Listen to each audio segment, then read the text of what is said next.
Elle est morte seule aux soins intensifs. Elle n'en finissait plus de mourir. Personne n'a pu lui dire au revoir.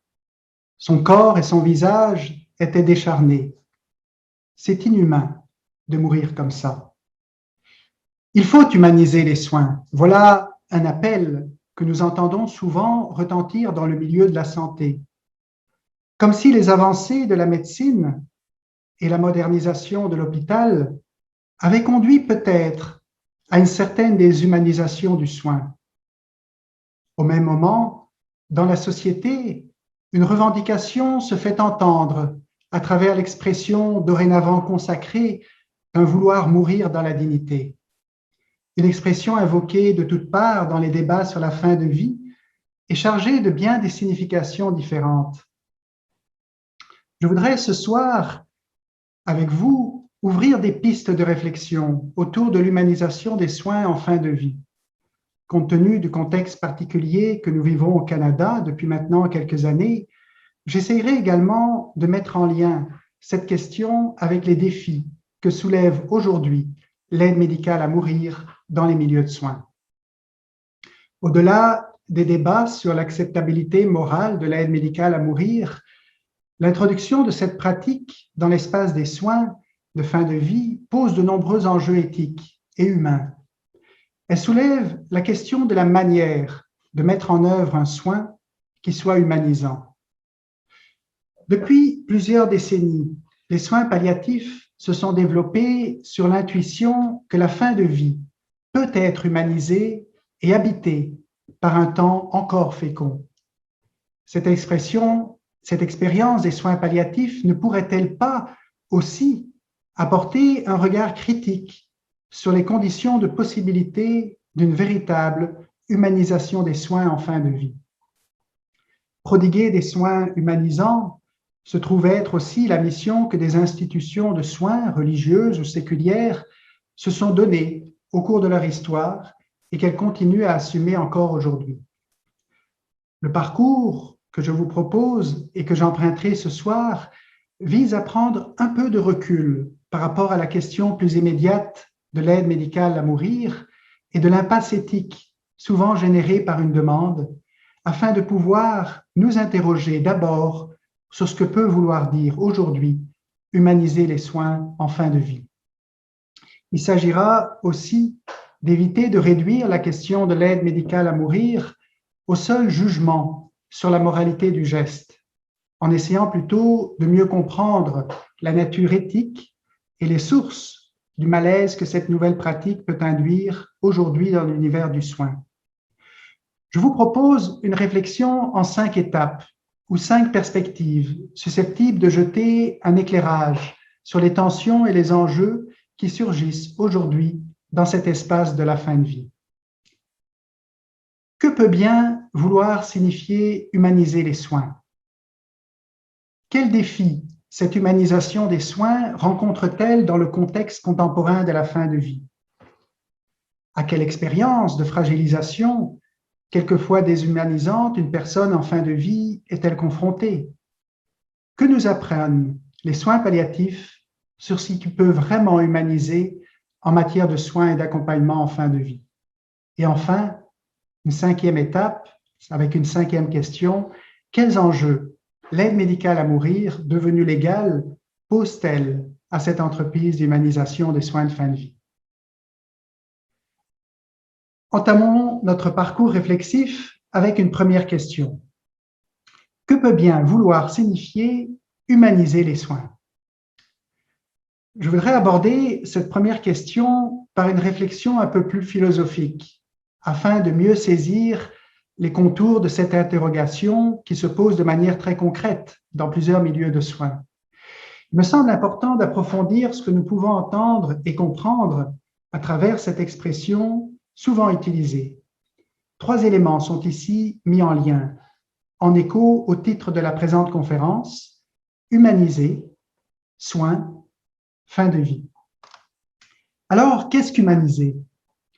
Humaniser peut s'entendre comme ce qui nous fait humains, ou pourrait-on aussi dire ce qui nous rend davantage humains.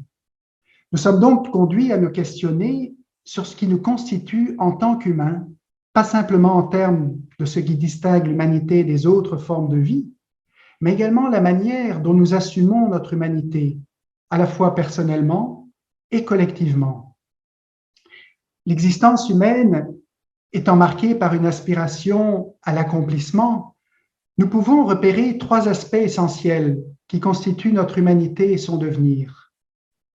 L'humain est un être corporel, l'humain est un être parlant et l'humain est un être temporel. C'est ce schéma en trois pôles que je voudrais proposer et reprendre au fil de cette réflexion pour aborder et approfondir les enjeux et les défis qui se présentent en fin de vie aujourd'hui. Une première utilisation de ce schéma nous permet peut-être de tracer les trois grandes dynamiques à l'œuvre dans notre humanisation. L'humain est un être corporel. Nous devenons plus humains par un travail sur notre rapport au corps qui nous conduit à assumer notre fragilité. L'humain est un être parlant. Nous devenons plus humains par un travail sur notre rapport à la parole qui nous conduit à assumer notre incertitude. Enfin, l'humain est un être temporel. Nous devenons plus humains par un travail sur notre rapport au temps qui nous conduit à assumer notre finitude. Humaniser, comme on peut le voir, constitue un travail sur les limites constitutives de notre condition humaine, qui sont en même temps des limites qui marquent concrètement notre existence, fragilité, incertitude, finitude. Mais ce travail d'humanisation ne peut se réaliser qu'avec d'autres qui nous précèdent et qui nous accompagnent dans ce devenir humain. La socialité et la solidarité, j'oserais dire aussi l'amitié et la communion, sont essentielles pour pouvoir assumer notre humanité. Et ce constat sur ce qui nous constitue en humanité doit nous amener, et nous le verrons un petit peu plus tard, à comprendre l'autonomie et la dignité de manière relationnelle en intégrant une dimension inhérente de fragilité. Maintenant, qu'est-ce qu'un soin? Les disciplines de la santé, et en premier lieu la médecine, à travers le soin qui est mis en œuvre, se retrouvent aujourd'hui placées en position privilégiée de médiation dans la manière dont nous assumons notre humanité. Dans tout soin, il y a un agir de nature technique qui doit s'inscrire dans une visée plus large, celle d'un prendre soin. Prendre soin correspond alors à inscrire un acte de soin à l'intérieur d'une relation de soin. Un soin combine ainsi toujours un agir soignant et une relation soignante. C'est là qu'il acquiert sa dimension éthique. Il y va d'un humain qui répond à un appel de sollicitude pour aider et soutenir un autre humain à faire face à une expérience de fragilisation dans ce qui le constitue précisément en humanité. Un soin n'est donc jamais simplement un acte technique. Il implique à la fois la finalité d'un prendre soin et une relation de sollicitude qui lie deux personnes. Si nous mettons maintenant ensemble soin et humanisation, nous pouvons mieux saisir ce que peut signifier l'humanisation des soins. Humaniser les soins, c'est faire en sorte que le soin prodigué contribue à soutenir la personne dans le renforcement de sa capacité à assumer la fragilité, l'incertitude et la finitude qui marquent son existence. Un soin humanisant doit pouvoir conduire la personne à apprivoiser les limites pour ne pas qu'elles soient, ces limites, vécues sous le mode de l'échec ou du déni. Cela nous conduit à notre deuxième étape. Quel défi cette humanisation des soins est-elle susceptible de rencontrer dans le contexte contemporain de la fin de vie? La fin de vie représente l'environnement particulier dans lequel le lien entre le soin et sa possible humanisation se trouve ici pensé et vécu. Pour mieux comprendre comment les personnes, malades, familles, soignants, vivent l'approche de la mort, nous devons élargir quelque peu notre perspective et explorer le contexte contemporain du mourir. Cette exploration me semble en effet essentielle pour mieux situer les enjeux et les défis que rencontre l'humanisation des soins de fin de vie, notamment au regard de l'aide médicale à mourir. Une première mise en perspective consiste à regarder comment la mort et le mourir sont approchés dans notre société. Depuis plusieurs décennies, la mort se trouve abordée dans les sociétés occidentales sous le signe souvent du malaise et du déni. La mort est notamment mise à distance au moyen d'un double éloignement.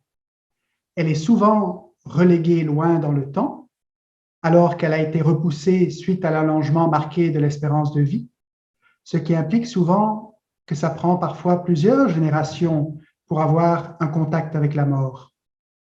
Elle est souvent vécue loin des yeux, alors qu'elle a été déplacée dans l'espace et qu'elle se produit très régulièrement à l'hôpital ou dans un contexte institutionnel, contrairement à autrefois où la mort survenait la plupart du temps à la maison. Ce double éloignement dans l'espace et dans le temps a conduit à faire perdre le contact avec la mort, autrefois beaucoup plus présent, pourrait-on dire, dans l'univers des vivants. Elle se retrouve en retrait, voire même évacuée de cet univers. Et vous connaissez tous et toutes l'adage « loin des yeux, loin du cœur ». Cette mise à distance physique et temporelle mène inévitablement à une perte de familiarité personnelle et culturelle avec la mort. À cela s'ajoute aujourd'hui un déficit accru de ressources sociales et spirituelles pour être en mesure de l'apprivoiser et d'assumer la charge émotive et symbolique dont elle est porteuse quand elle se présente.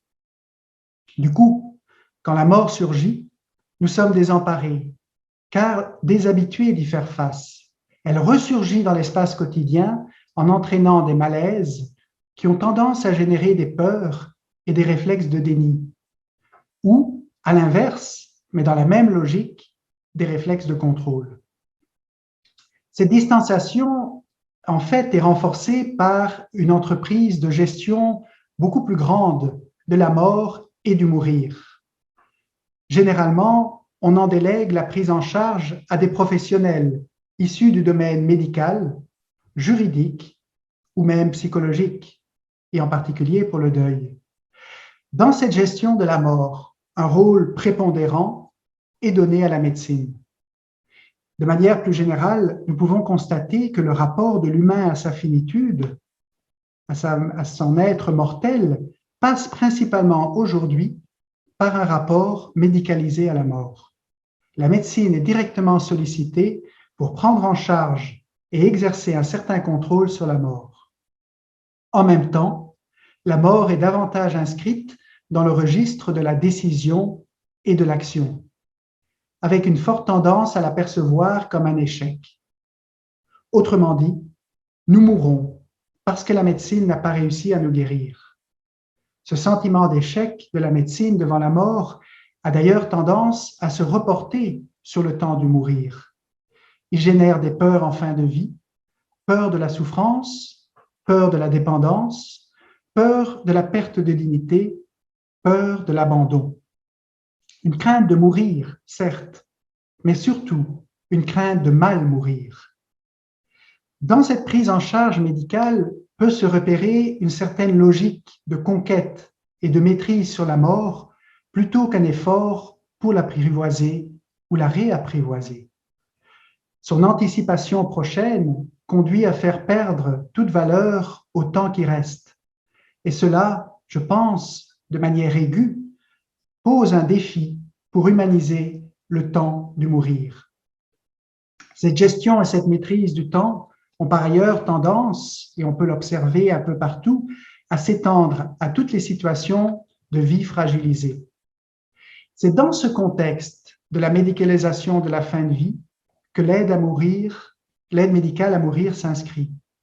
Dans l'imaginaire conscient ou inconscient, elle entretient souvent des liens avec les pratiques de soins excessifs et inutiles qui ont pu avoir cours avec le développement des techniques médicales. Sa requête peut également résulter d'une réaction contre une évacuation du sujet dans sa fragilité. Les soins de fin de vie sont donc ainsi appelés à toujours se situer et s'inventer dans le fragile équilibre entre l'obstination déraisonnable et l'abandon lorsqu'il n'y a plus rien à faire.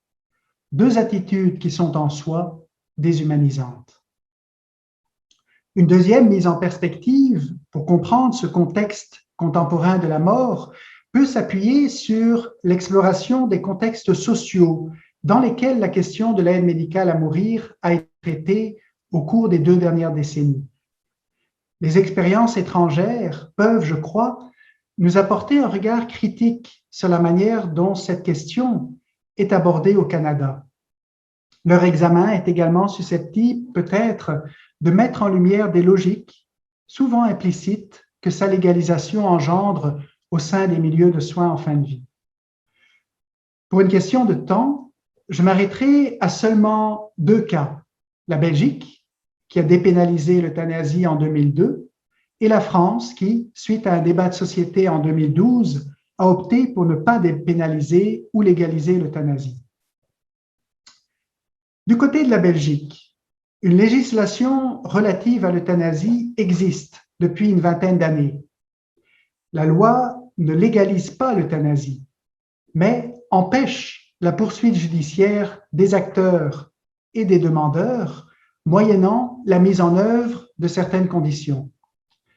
Je ne veux pas ici faire le procès de cette loi ni son évaluation éthique, mais à la suite de plusieurs éthiciens belges, je voudrais mettre en lumière certains aspects que le législateur a voulu faire refléter dans l'esprit comme dans la lettre de sa loi, mais que l'imaginaire collectif tend à occulter.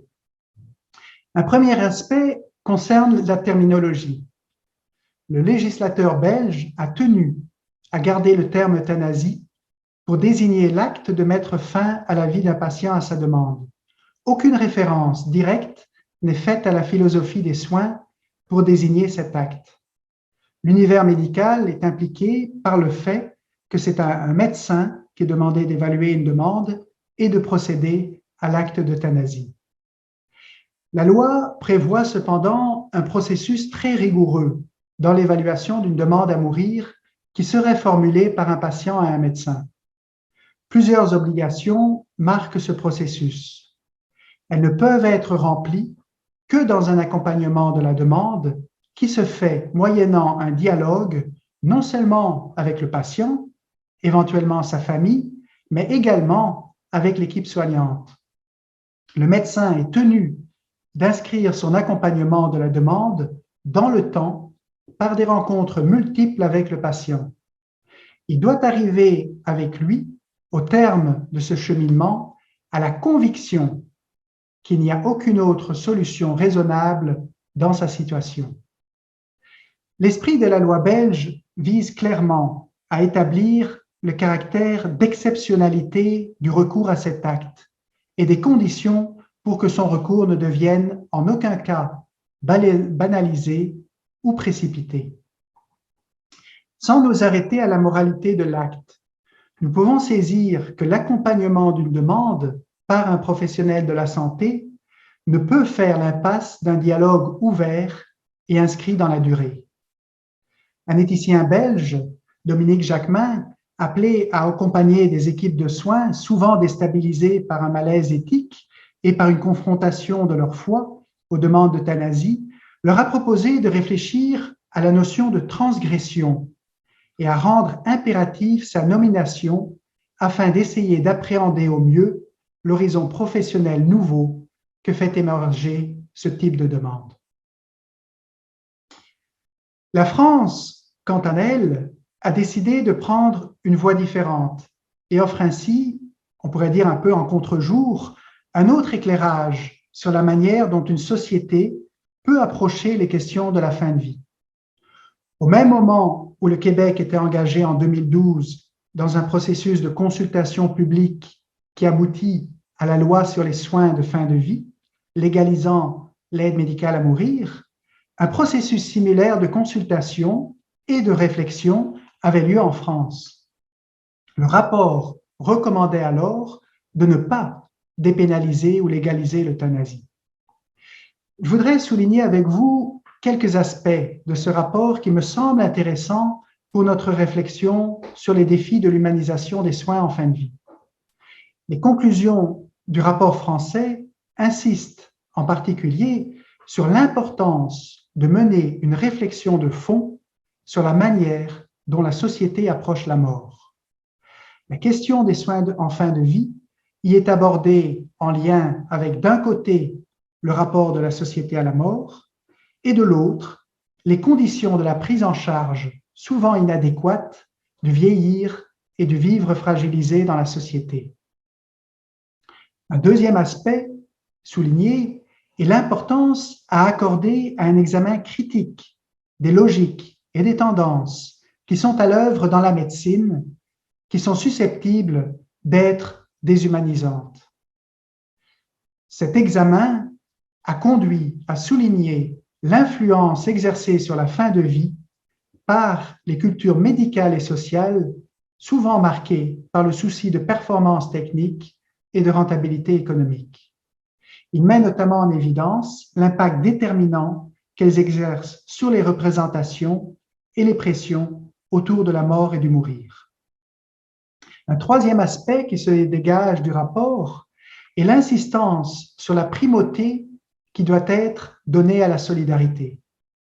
Nous pouvons en ce sens relever la portée symbolique du titre retenu pour le rapport français « Penser solidairement la fin de vie ».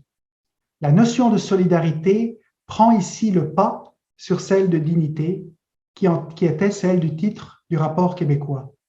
L'accent est mis sur le déploiement effectif de la solidarité à travers les pratiques d'écoute, de dialogue et d'accompagnement.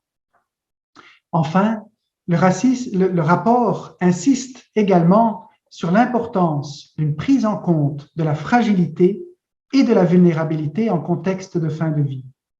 Il questionne notamment le recours constant et non critique aux arguments d'autonomie et de consentement dans les situations de grande fragilité.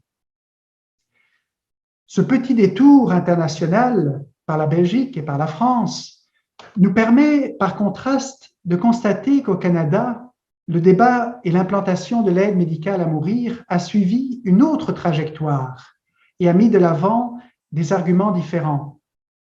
Le processus mené tant au Québec, à travers une consultation publique, qu'au Canada, suite au jugement de la Cour suprême en 2015 et de la loi fédérale qui a suivi, est très révélateur à cet égard. L'approche de la question de l'aide médicale à mourir a été menée essentiellement dans une perspective individualiste, renforcée en cela par la mise au premier plan du principe d'autonomie et du cadre juridique des droits et libertés de la personne. Cela a notamment conduit au Québec à mettre tout l'accent sur la notion de dignité, en faisant de cette notion un critère d'évaluation avant tout subjectif et relatif. Est ressortie également du débat l'idée d'un continuum éthique des pratiques en fin de vie avec l'inclusion de la pratique désormais nommée aide médicale à mourir dans la philosophie et la terminologie du soin. Si vous vous rappelez, ce que la Belgique n'avait pas fait. Cela a conduit, de facto, à une redéfinition de la notion même de soins de fin de vie. Enfin, les débats, en 2012, ont abouti à mettre de l'avant, sans vraiment d'examen critique, le constat d'une triple évolution, à savoir la société et ses valeurs sociales, la médecine et le droit. Triple évolution jugée déterminante et concordante quant à la manière d'aborder les questions de fin de vie. Cela a notamment amené un renforcement de la conception de l'autonomie et de son exercice en fin de vie dans la perspective d'une autodétermination. Tel qu'anticipé dès l'adoption des lois québécoises et canadiennes et dans la foulée de la contestation devant les tribunaux de leur portée jugée restrictive, l'élargissement de l'accès à l'aide médicale à mourir est déjà en cours ou envisagé pour maintenant d'autres groupes que celui initialement visé. Des personnes dont la mort n'est pas raisonnablement prévisible, des personnes devenues inaptes en cours de processus de demande, des personnes souffrant de maladies cognitives par l'expression de directives anticipées, des personnes souffrant de maladies mentales, des personnes mineures. Dans toutes ces situations, c'est dorénavant le critère de la souffrance qui se trouve à être déterminant. Cela nous amène à notre troisième étape, avec la question suivante. À quelle expérience de fragilisation une personne en fin de vie est-elle confrontée? Et qu'est-ce qui fait que cette expérience de fragilisation peut être perçue et vécue comme une déshumanisation? C'est à cette expérience de fragilisation qu'un intervenant ou un proche de la personne en fin de vie seront confrontés et qui est susceptible d'être fort déstabilisante pour eux. L'expérience de fragilisation vécue par une personne en fin de vie peut se manifester sur deux plans. D'abord, sur le plan de l'expérience, on pourrait dire, toujours singulière de la souffrance, qui est en soi, toujours, une force de déshumanisation. Ensuite, sur le plan de la réponse que la médecine apporte à cette expérience de souffrance et les limites de cette réponse. Commençons par regarder l'expérience de fragilisation devant la souffrance. Il est important, je pense, de réfléchir à la souffrance des grands malades pour mieux la comprendre et être en mesure d'ajuster la manière dont nous les approchons et les accompagnons. Éric Cassel a proposé 3 questions que le soignant et tous sommes invités à nous poser devant une personne qui souffre. Quelle violence cette personne a-t-elle subie du fait de sa maladie? Quel déséquilibre la maladie a-t-elle induit en termes de perte ou de débordement dans la vie du malade? Et surtout, de quoi le malade a-t-il peur? La souffrance peut se comprendre comme une expérience d'altération des modes par lesquels nous existons et nous entrons en rapport avec nous-mêmes et avec les autres. Et ce sont ces mêmes modes qui soutiennent en fait le travail d'humanisation. Je reprends ici le schéma introduit plus tôt, à savoir le rapport au corps, à la parole et au temps. L'expérience de la souffrance se manifeste dans le rapport au corps, en altérant la perception et les sensations. Douleur, atteinte à l'intégrité, perte d'autonomie, dépréciation de son image. Elle est une atteinte à notre capacité d'agir et de nous estimer. Cette expérience se manifeste également dans le rapport à la parole, en altérant la signification de ce que la personne vit. La parole est confisquée, la parole est faussée. Il est extrêmement d'ailleurs difficile de partager ce qu'on ressent dans la souffrance. La parole peut être détournée, impossible, privée. Elle est donc, la souffrance, toujours une certaine atteinte à la capacité de se dire. Cette expérience, enfin, se manifeste dans le rapport au temps, en altérant l'orientation, la direction qu'on prend. Le temps peut être brisé, c'est notamment ce qui arrive lorsque il y a l'annonce de la maladie. Il peut être décompté par rapport à une échéance prochaine. Il peut être inconnu quand le pronostic est incertain. Il peut être vu comme perdu, comme déserté, comme volé. L'expérience de la souffrance est donc une atteinte à la capacité d'habiter le temps. La souffrance, prise ici dans sa dimension globale, induit ainsi une crise de sens que l'on peut qualifier de crise d'humanisation. Les mêmes modes, le corps, la parole et le temps, dont l'expression est altérée ou défaillante, sont aussi les vecteurs qui soutiennent la construction du sens. Le corps, notre capacité à ressentir. La parole, notre capacité à signifier. Le temps, la capacité à s'orienter. Donc, vous voyez que cette crise qui se situe au cœur même de notre devenir d'humain est aussi ce qui va induire une crise de sens lorsque la souffrance arrive.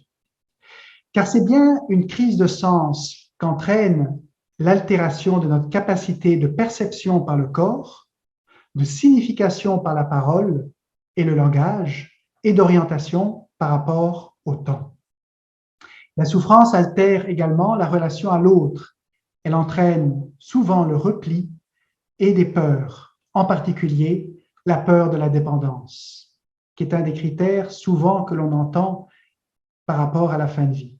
Elle est donc aussi, on pourrait dire, une crise du lien, non seulement une crise du sens, mais une crise du lien. Cette double crise qui caractérise le vécu de la personne souffrante invite à penser une réponse, non pas en termes d'un acte ponctuel, mais bien en termes d'une relation d'accompagnement. Une demande de mourir ou l'expression d'un vouloir en finir face à une situation jugée ou vécue comme insupportable n'est pas automatiquement synonyme d'une demande de mort. Elle doit être reçue et accompagnée dans une relation et un dialogue. La deuxième expérience de fragilisation, qui, on pourrait dire, se greffe sur cette première, arrive souvent en contexte médical. Dans nos sociétés occidentales, la médecine est très souvent la première et parfois l'unique instance qui est sollicitée pour opérer la médiation face à l'expérience de la maladie et de la souffrance. Nous pouvons repérer 3 types de risques qu'entraîne une prise en charge médicale mal ajustée en contexte de fin de vie et en lien avec un registre de maîtrise et d'objectivation souvent à l'œuvre.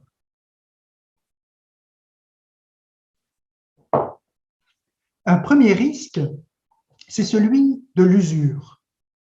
Une certaine logique propre à la prise en charge médicale peut conduire à continuer à proposer des examens et des thérapeutiques souvent lourdes et pénibles, alors même qu'une chance minime, voire inexistante, existe en termes de bienfaits possibles. Cela contribue à placer le malade, notamment à la fin de sa vie, dans une situation d'usure qui peut être source de grande détresse existentielle et d'un désir de vouloir soudainement en finir au plus vite. Un deuxième risque est celui de l'absence d'une véritable communication. La rationalisation des soins et la pression sur le système de santé conduisent à évacuer les espaces et les temps de communication tant avec le patient et sa famille qu'avec les autres intervenants de l'équipe soignante. Cela conduit alors à une incompréhension de ce que les personnes ressentent et désirent, ainsi que la mise en œuvre de solutions souvent mal ajustées qui peuvent finir par faire violence aux personnes soignées. Un troisième risque est lié à la requête d'exercice de l'autonomie en contexte de fragilisation. Dans le contexte médical contemporain, nous assistons à un certain paradoxe autour de l'autonomie. Cette autonomie est mise en valeur ou norme d'agir absolue, alors même qu'elle se retrouve fragilisée dans son exercice concret. Et on le voit très souvent dans les milieux de soins, et particulièrement lorsqu'il y a cette expérience de fragilisation. Cette fragilisation de l'autonomie se manifeste particulièrement dans la capacité à discerner et à consentir.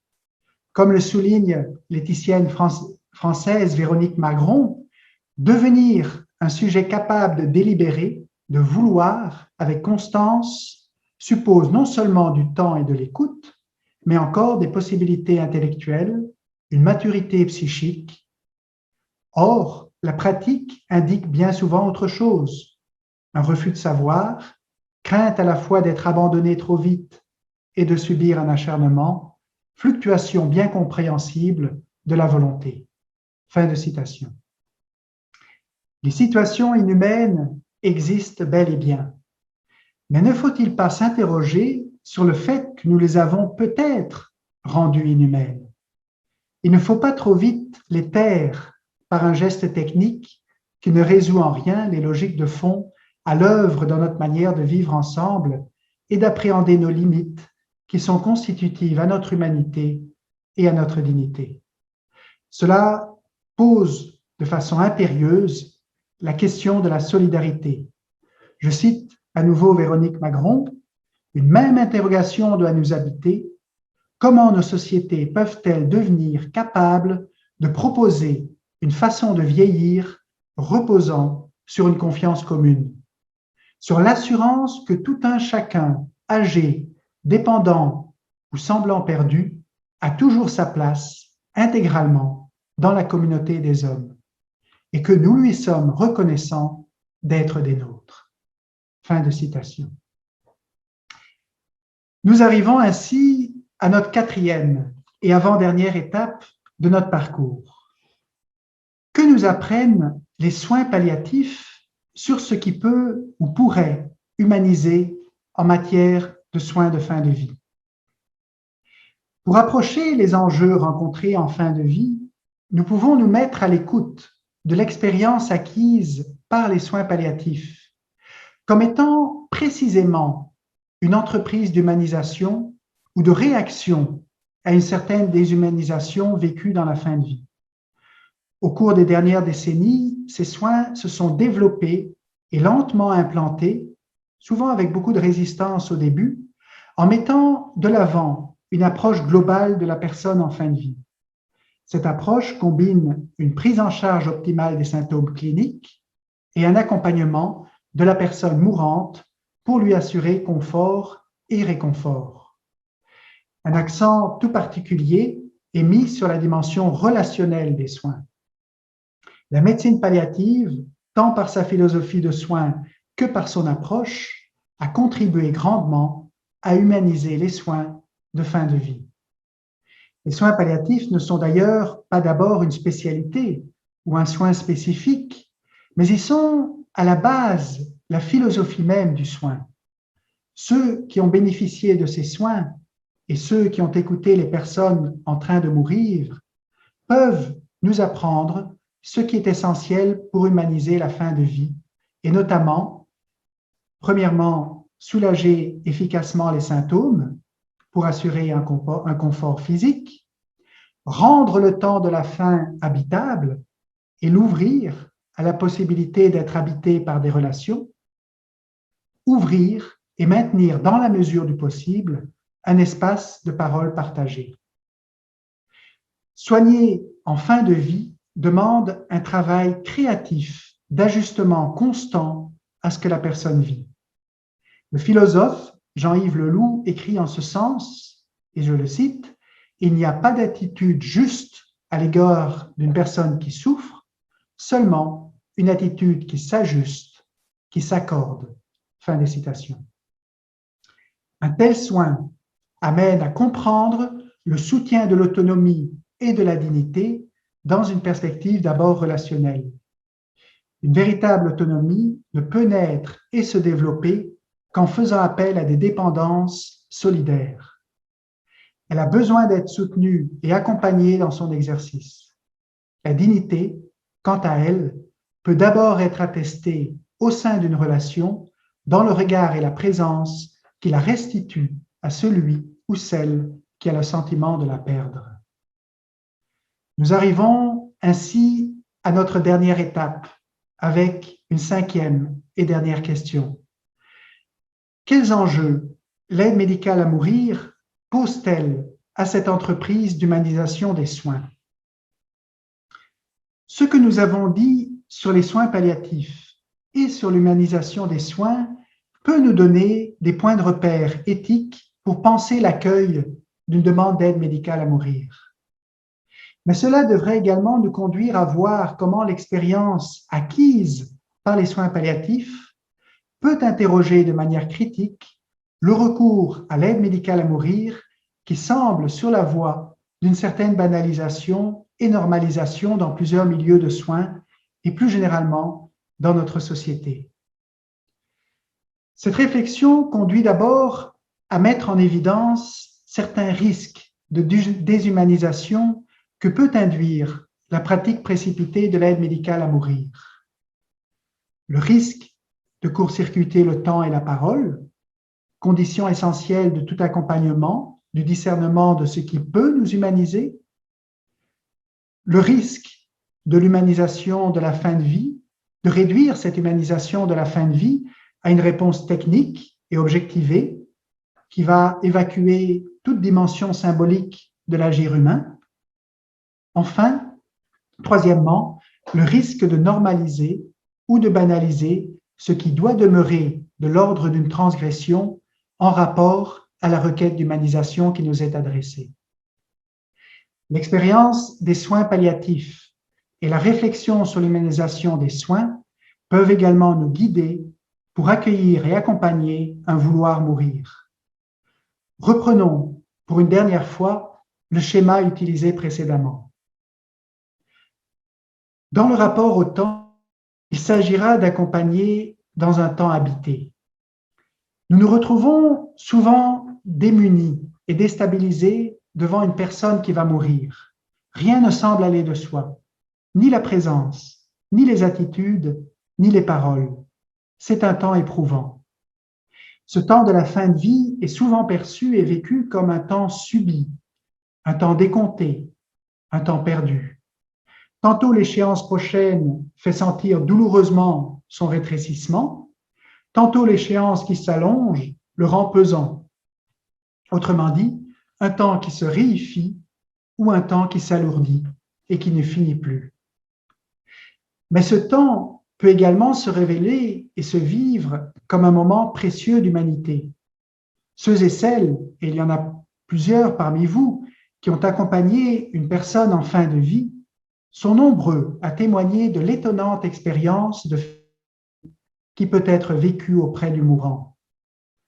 Au cœur de ce temps se déploie un enjeu d'humanité, celui d'habiter ensemble un espace-temps de présence partagée, de rendre le temps habitable en lieu et place de le subir, de le faire passer ou de le faire disparaître. Cela demande d'opérer un passage d'un temps quantitatif et indifférencié à un temps qualitatif et habité.